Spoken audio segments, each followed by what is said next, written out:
dalam hatinya tidak ada Allah. Busuk dan jijik perbuatan mereka, tidak ada yang berbuat baik.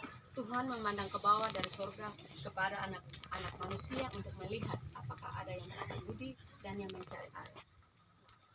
Persekutuan Ikatan Keluarga Sumba yang diberkati Tuhan, saya ingin bertanya, adakah tempat yang kita tahu yang tidak ada aturannya? Kalau ada yang mungkin bisa sampaikan, memang di sini ada tempat yang tidak punya aturan. Untuk setahu saya, tidak ada tempat yang tidak ada aturan. Rumah pun pasti ada aturannya, rumah pribadi. Di semua tempat, mau di rumah pribadi, di jalan, di tempat kerja, di mana saja pasti ada aturan. Kadang aturan itu sesuatu yang sudah baku dan berlaku di semua tempat. Jadi dianggap biasa, tapi tetap ada aturan. Di pulau terkecil sekalipun, di hutan sekalipun, pasti ada aturan. Apakah yang disampaikan oleh orang di pulau itu atau ditulis di papan yang ada di sudut pulau, di hutan, atau bahkan tanpa pemberitahuan sekalipun yang nyata, tapi kemudian menjadi pembelajaran dari hubungan sebab akibat. Misalnya di suatu pulau atau hutan, jika malam hari kita bakar api untuk menghangatkan tubuh, maka pagi hari harus dipadamkan apinya. Jangan api itu membakar hutan atau rumah atau pondok tempat berlindung. Kalau mau makan ikan, maka kita harus panah ikan, memancing. Kalau mau makan buah, maka kita harus jalan mencari buah di hutan, di mana saja. Jangankan seperti itu. Jika kita ingin punya uang, maka kita harus bekerja, ada aturan. Siapa yang mau kasih uang kalau kita tidak bekerja? Aturannya kan seperti itu. Ini adalah contoh, tidak ada aturan tertulis, tetapi pengalaman membuat jadi tahu aturan mainnya hidup itu seperti itu. Tidak ada tempat tanpa aturan. Karena itu, baiklah kita mempelajarinya dan mentaatinya. Persekutuan yang dikasihi Tuhan, dalam bacaan kita hari ini, Pemazmur menyebutkan tentang sikap dan perkataan orang bebal. Orang bebal bilang dalam hatinya, tidak ada Allah.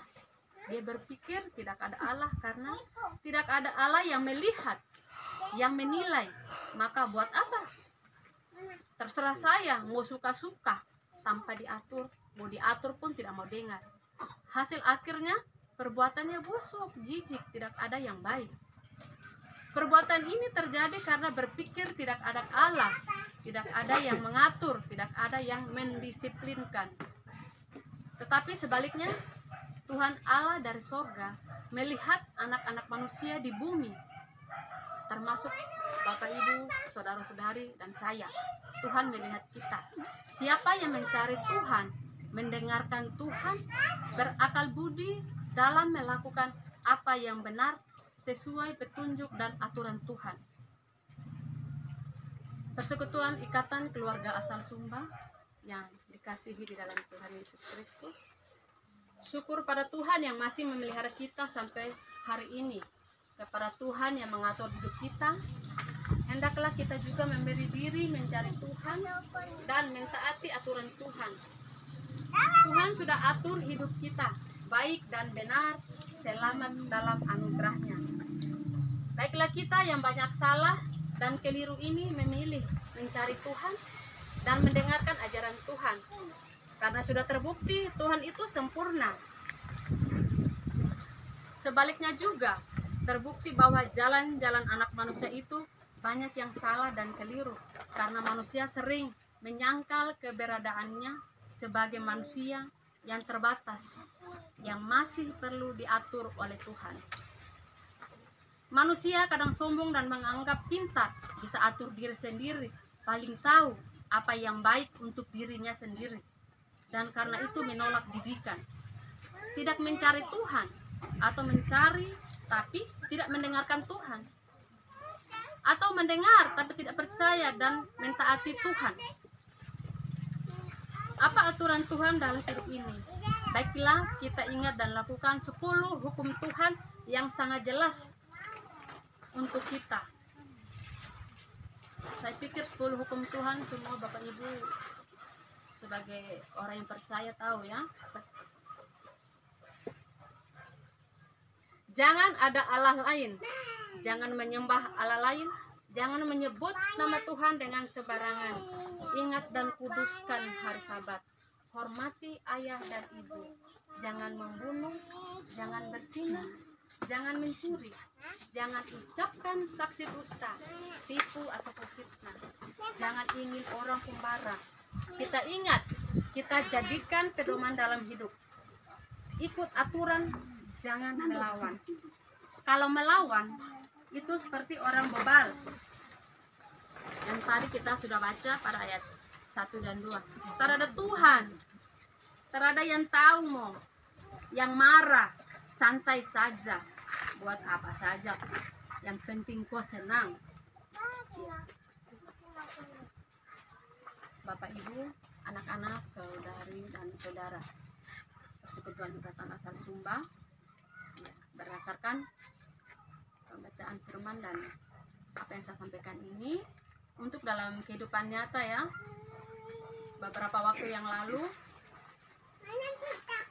sekarang kami di Domi lagi viral-viralnya tuh anak-anak tuh maling. Sekarang lagi rame-ramenya, lagi marak-maraknya. Anak-anak itu, anak kecil pegang HP, ada lewat langsung ambil. Itu karena kita mengakui punya Tuhan, kita punya agama, tetapi kita punya iman itu sangat kecil. Kita punya iman ini lemah.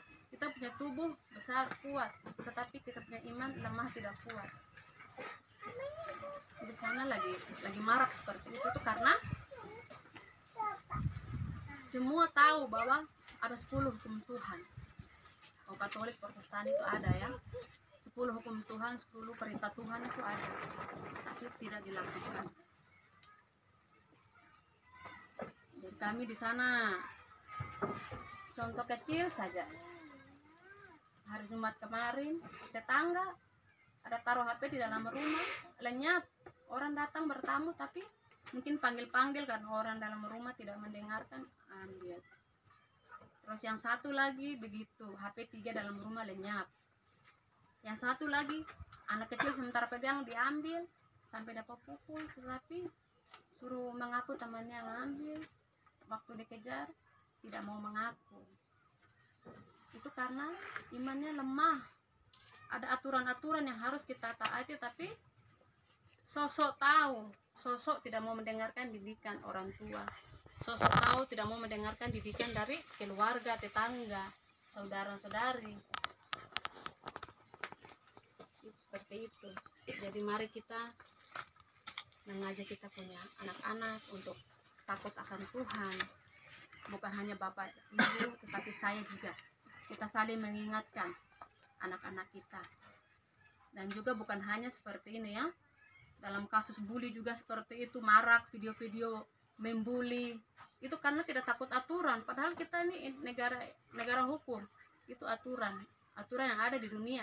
Kalau aturannya Tuhan 10 perintah Tuhan, tetapi di dunia sebagai masyarakat Indonesia takut akan hukum ya, tetapi tidak. Kasus membuli banyak sekali terjadi, bukan hanya pada anak-anak SD, SMP, SMA. Anak-anak SD saja sudah membuli teman, bahkan sampai nyawa melayang. Itu kan tidak takut hukum. Anak yang dibuli yang jelas kan dia punya orang tua, ada aparat penegak hukum. Ujung-ujungnya akan penjara. Sama dengan Tuhan ini.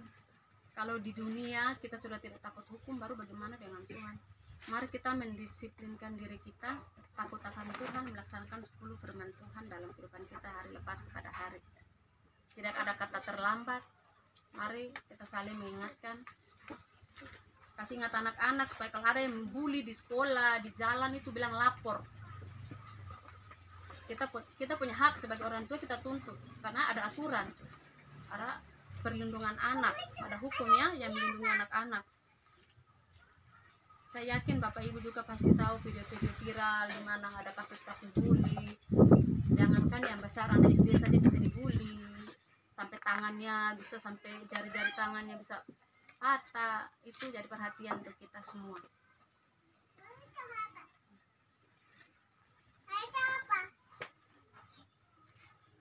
persekutuan yang diberkati Tuhan, baiklah sebagai Bapa, Mama, anak-anak, dan keluarga besar Ikatan IKAS, jika Tuhan memandang ke bumi kepada kehidupan anak-anak manusia, dan jika Tuhan memandang kita semua tanpa terkecuali saya, baiklah Tuhan mendapati kita selalu sedang mencari Tuhan. Kita meminta, kita menyembah kepada Tuhan dengan hati, akal budi, dan segenap hidup kita, dan dengan sungguh-sungguh. Jangan minta tuh, orang bilang kita meminta tapi kita tidak minta dengan sungguh-sungguh. Kita ketuk pintu baru Tuhan bisa buka. Sama halnya dengan kita pergi bertamu di orang punya rumah, kita berdiri di depan pintu, ketika kita belum mengetuk pintu maka tuan rumah juga tidak akan buka pintu. Sama halnya dengan Tuhan, kita minta Tuhan jaga saya, Tuhan lindungi saya, berikan saya berkat dalam kehidupan rumah tangga saya, untuk saya punya anak-anak. Tetapi kita tidak minta dengan sungguh-sungguh. Bahkan ada yang pergi ibadah, di giliran doa syafaat, pembacaan Alkitab, ada yang tidur. Bahkan saya sering lihat. Nanti Tuhan bilang gini, kau mau minta tapi kau tidak minta dengan sungguh-sungguh. Masih banyak orang lain di dunia ini. Yang ada di dunia ini bukan cuma satu orang, jutaan manusia yang ada di dunia. Maka Tuhan juga akan lebih fokus ke orang yang memang betul-betul bersungguh-sungguh meminta kepada Dia. Dia tidak mau yang main-main. Maka kita harus ketuk pintu supaya Tuhan bisa buka. Kita minta maka Tuhan akan memberi. Kalau kita tidak minta dengan sungguh-sungguh, ya sudah, Tuhan juga bilang, sudah, masih ada giliranmu nanti, masih ada yang lain-lain. Dia minta dengan sungguh-sungguh. Jadi itu saya duluankan yang itu. Padahal kau punya berkat ada di depan mata. Tetapi ketika kita tidak minta dengan sungguh-sungguh, maka Tuhan bilang, sabar dulu Pasti Tuhan juga akan bilang seperti itu, tapi tidak secara langsung. Karena Tuhan itu kita tidak bisa lihat, kita hanya bisa puji Dia, sembah Dia saja. Kita kalau orang percaya, orang beriman, kita yakin dan percaya. Tuhan kita tidak lihat, tapi kita berdoa, kita meminta.